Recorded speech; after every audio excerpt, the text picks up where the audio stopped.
Hey peeps, it's your girl Ina Inspires coming on for your episode 18 in the Boundaries series. We only have a few more because we're only going to 20 and I wanted to stretch it out to June. So we're going to finish it up probably before June, but let me get into it. So this boundary tip is the identity boundary. This is called the identity boundary.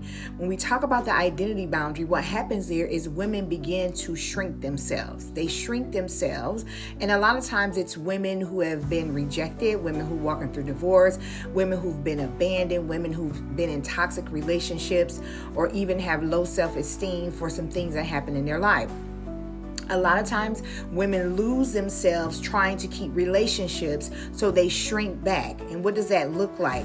Shrink back can look like pretending like you don't care. It could be dimming your light, dimming who you are when you're feeling good about yourself. It could be you walking on eggshells because you just really don't want to, offend anybody, or you don't want to speak up. It could be you losing your identity in relationships, becoming somebody that you're really not because you are trying to keep a relationship together.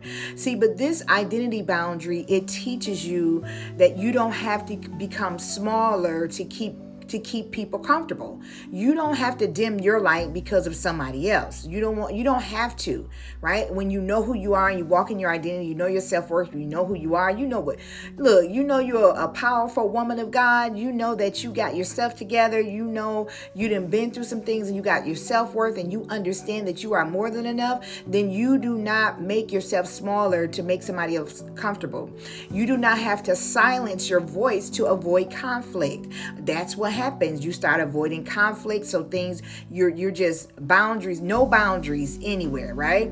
You do not have to abandon yourself to maintain a connection. Come on, ladies. We're not doing this in this season of our life.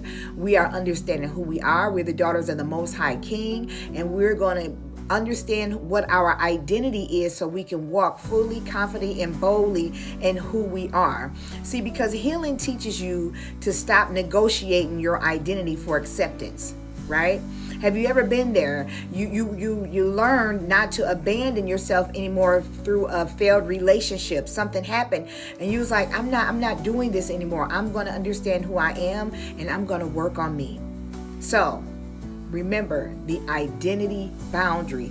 Go and find out what the Bible says about who you are. You're going to lose some people along the way, and that's okay. Some people are going to walk away and be mad, but that's okay. You need to protect who you are and be confident and be okay with people leaving. Okay, y'all. That's your session number 18 boundary tip. Have a good day.